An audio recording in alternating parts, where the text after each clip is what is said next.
Hi folks, with Tacitus today, your pushback channel, and thank you for joining this audio radio live stream. In this essay, I'd like to talk about the endless propaganda that we have to deal with day in, day out, where all white people are accused of being racist Hitlers and so on. And if I even go through half a day without hearing the word Hitler or Nazi being mentioned, I'm thinking, oh, I must be doing all right here. What's wrong? Is the propaganda machine slipping up? And pretty much anything that's said now, you're Hitler, you're a Nazi, you're a fascist, yeah. But I wanted to concentrate on the little play that the propagandists use to make out that all white people are evil racists. And they have to use propaganda because I think that the actual examples of racism are so rare and so few that they've just got to invent it. They've got no option. It's a way to cower and shame and blame white people. And now I'm not sure that racism, is certainly as the terms used today, ever really existed, or if it did, I mean, it was a rarity, and it certainly wasn't something unique to white people. Far from it. I think white people have always been the least racist of folks around the globe, or different races and places around the planet. But and I'll come back to that in a minute.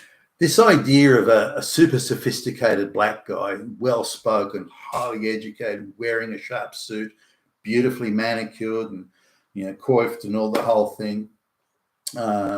Clearly someone of huge sophistication and upstanding cultural quality, this sort of thing. And he has to deal with the lowest of the lowest of the low, scumbag white people. And that's the natural. That's how you really see racism. There it is on stark display for all those fucking white Nazis. Now I'll go back as far as the movie In the Heat of the Night, which is a young man when I it had been out for years when I first saw it. I think I saw it on TV, and I thought at the time it was cutting social commentary, and I was maybe 18, somewhere around that, senior high school or around there. And I thought it was cutting edge social commentary. And but I look back now and see the utter absurdity of it, because in order to make the point, they had to do insane exaggerations in two directions. They had to produce a policeman from Philadelphia, the mean streets of Philadelphia, who was black and also immaculately well-spoken, wearing a sharp suit that looked like it had just come out of the dry cleaners. Very, very well presented, super sensible and confident, and using impeccable logic and so on. So now I've never met a black person. I'm sure they exist. I mean, I've seen, say, Thomas Sowell, someone like that. So I'm sure they exist. But if you could even get 100 in the whole of the United States that sort of, particularly at that time, would look and sound and present and speak in that way, then that would be it. So the rarity of coming across somebody like that person also is supposed to have been born and brought up in the deep south of the United States, but speaks with a beautifully cultured northern accent, and they wouldn't talk that way. Also, the guy supposedly, this is in the Heat of the Night movie, he's been supposedly visiting his mother in the deep south, taking a train at midnight that leaves at 2 a.m. as it connects with another train line or something.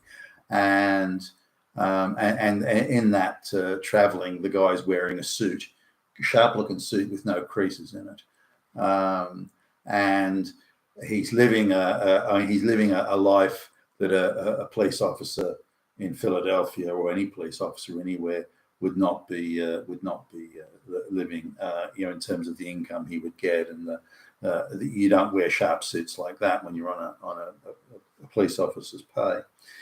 So that depiction of the super sophisticated black guy and the badly dressed feral, left school at 10 years old, talking like hick, some sort of remote rural area hick, this sort of thing, and that kind of, so all the white people are ferals, But the black guy is the super sophisticated one. I mean, that's serious reality. And the white people are depicted as being outrageously off the planet racist. I mean, not even a little bit racist, but off the planet racist.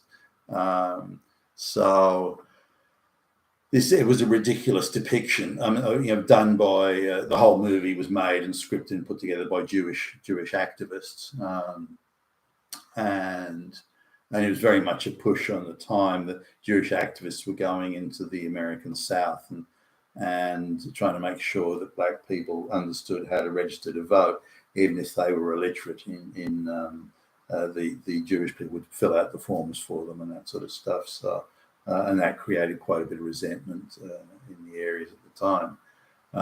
There were various laws saying if you're illiterate, you shouldn't have the right to vote, or if you couldn't fill out the form, you couldn't vote. These sorts of things. So the Jewish activists were trying to sort of bypass that and get these black people registered to vote anyway, even if they were illiterate. You could argue the niceties of the legalese on that, but why would so many Jewish activists from the northeast going to the south to do that? Even today, I don't understand that. Anyway, that was the presentation of it.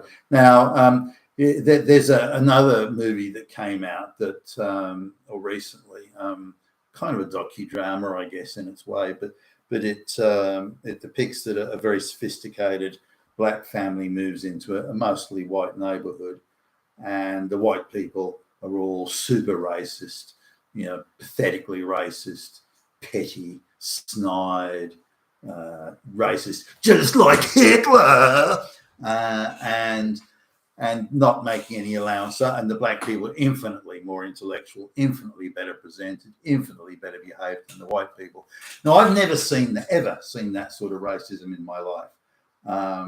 If black people move into the brown people or anybody moves to the neighborhood, if they're well behaved, if as in they behave and they just sort of blend in, they have more or less the same values, talk about the same subjects, and they respond in the same way. That they fit in seamlessly. No one notices their skin color, and being someone who's done business all around the world for many years, I never really thought about it.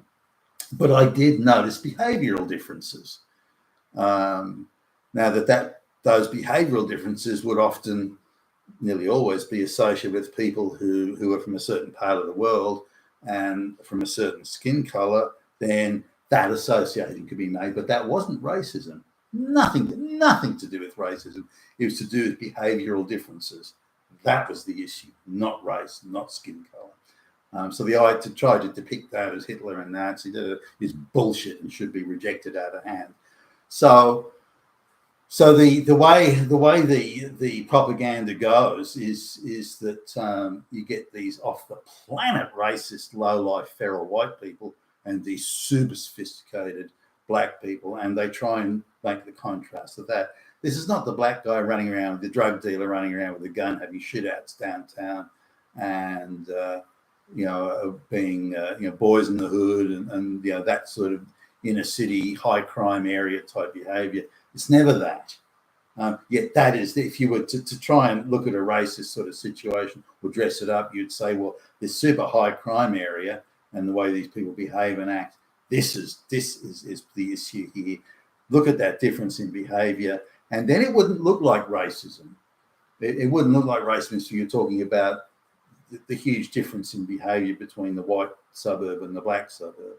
That wouldn't then seem like racism. So they have, in order to make the propaganda racism, they have to have the super sophisticated, well-dressed, high-achieving black guy or black family, and then the even white people that live in rich neighborhoods are depicted as behaving like angry, feral, retarded hicks, which they don't. They don't behave that way in those neighborhoods, in those places.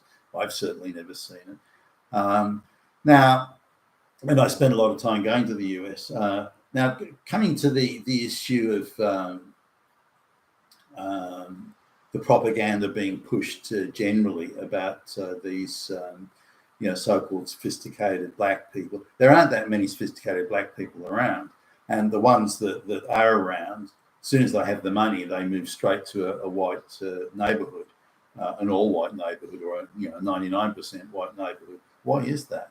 If these white people are so evil and racist, why would you move into the middle of this evil, racist, Nazi, fascist Hitler hellhole? I mean, you wouldn't. And I've noticed how many when the black people get a certain level of sophistication, then the first thing they want to do is have a white husband or wife, move to a white neighbourhood, and so on. So again, if it was racist, fascist, Hitler hellholes, they certainly wouldn't be doing that. But there's not many black people to fit into that category. There are some, of course, but not many. Nor are there. I haven't met and come across, even in the US, I never came across racist attitudes that purely on the basis of someone's skin that they would be treated differently. People were treated differently based on behaviour or based on intellectual capacity or various forms of merit, but not for race. I knew some black people in the US going there, and they seemed to want to get friendly with me, but they were saying pretty much the same thing. The first thing I ever wanted to do was get out of the black neighbourhood and move to a white neighbourhood. Why was that? Well, the white neighbourhoods don't have any crime or hardly any crime. They're clean and they're tidy. There's no derelict cars in the street. There's no junkie shooting up on the street corner, and you hardly ever hear a police car or an ambulance siren wailing in the night, whereas in the black neighbourhood I came from, it was like a 24/7 thing. The police were around, there were shootouts and drug gangs killing each other in the street, walking over dead bodies of the guy who was killed last night, these sorts of things. So the reality about race is really a behavioural difference, and in order to create the artificial the artificial sort of apparition of reality or apparition that racism is everywhere, they do this contrast: super sophisticated black, super feral white, which in real life doesn't exist, and again shows that it's all a propaganda invention. I'm someone that likes to look at biographies of it could be I don't know, famous black musicians, for example, and I had a book about Jimi Hendrix, and he was a very accomplished guitar player, and he was encouraged by British white people to sort of go off and do his own thing away from, I think it was the Curtis Knight group or something like that. He's with like an all black muso group, and he became quite famous back in the day, and achieved quite a following. Became a singer as well, although he didn't have that much of a voice. But as a guitarist, he was considered to be way up there with the best. Now, I had a book, I think it was a 1971 biography of Jimi Hendrix, and it didn't really mention race at all. You just sort of he was I think he got in a bit of trouble with the police when he was younger, and he had an option. He had to go into the army or go to prison, something like that. But that aside, I think that's right. I'm going back away there, so I hope I'm recalling that correctly. But there wasn't really mention of racism, that it was an issue, and at the time, it was considered to be a racist hellscape back in the day. I don't believe it was, but it was. But there wasn't anything in there about that. It was just him, his music, the quality of his guitar playing, his songwriting, the performances he went to, the commercial aspects of recording contracts that record companies go. And they're all white people giving him recording contracts, giving him gigs in concerts, doing the production and arranging on his records and his songs. Taking the raw song that was really just an embryonic idea of a song, and it was the white guys would get around and say, "Hey, that's pretty good. Let's put this here. Let's arrange it. Let's add this instrument in," and so on. So he only existed because of white people in terms of fame, and So, but today there was a recent documentary done on Jimi Hendrix, and seriously, the most of it was about you could hardly get through more than a couple of minutes without the racist element coming up, and there were these feral, low life white people everywhere who were these racist fucking Nazis, while Jimi Hendrix was the best behaved guy in the universe, and did nothing to provoke that. Now, the truth is, Hendrix tried to book into a hotel one time, and he was high as a kite on drugs, drunk, often staggering around. He brought quite a large, very unruly black entourage with him, and they came in believing that their money entitled them to the most outrageous bad behaviour. And the hotel wouldn't let him book in because of that behaviour. That's now recast in the propaganda today, that a very well-spoken and well-dressed, very polite Jimi Hendrix turned up at the hotel on his own and asked for a room, and they said, "No, get away! You fucking evil black guy! Hey, get out of here, you black guy! Racist, racist, racist!" And nothing of the sort occurred at all. Nothing of the sort. So they totally sanitized the behavior of Hendrix and his entourage, and totally ginned up the fake supposed racist behavior of the white people. Now, if you have to tell that many lies and such big lies to try and make the point about racism, then there is no racism. Racism, therefore, does not. If you need to tell that many lies and invent that many, then it's not racism. So what we've got here is an entire industry that is focused on ginning up supposed racism and inventing it, telling the most whopping lies to pretend that racism is and was a massive issue committed only by evil white Nazis. Now, there's a lot of black musicians and singers, songwriters, Smokey Robinson. I mean, the list goes on. Brian Holland, Eddie Holland, and Lamont Dozier, great songwriters. They wrote a lot of songs for Diana Ross and Supremes, and other songwriters and musicians. Miles Davis. I mean, the list goes on. And I like to look at their biographies or have a little look at one. I wonder how they got started. How do they get going? But all you get is this avalanche of bullshit, made up, fucking racists. But these evil white racist people are everywhere. What if it was like that? Then how did they become so successful? How did these people become so successful if they were surrounded by nothing but racism?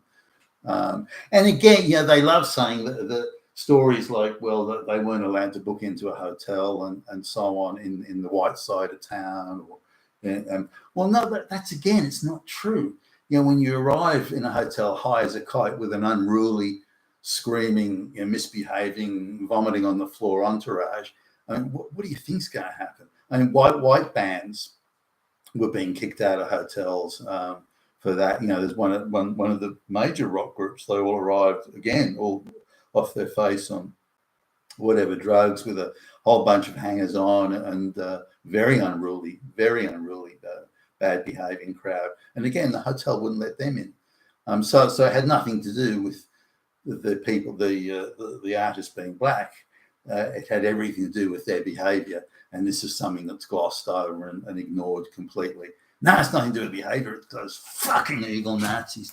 And we really need to push back against this because these people, these propagandists, are allowed to invent these things, and vast funds and resources are available to do documentaries that do nothing but fan the flames of this racism that they claim exists. And it's nothing but lies, and we need to push back against it. You've been a Tacitus today at your Pushback channel, and thank you for listening.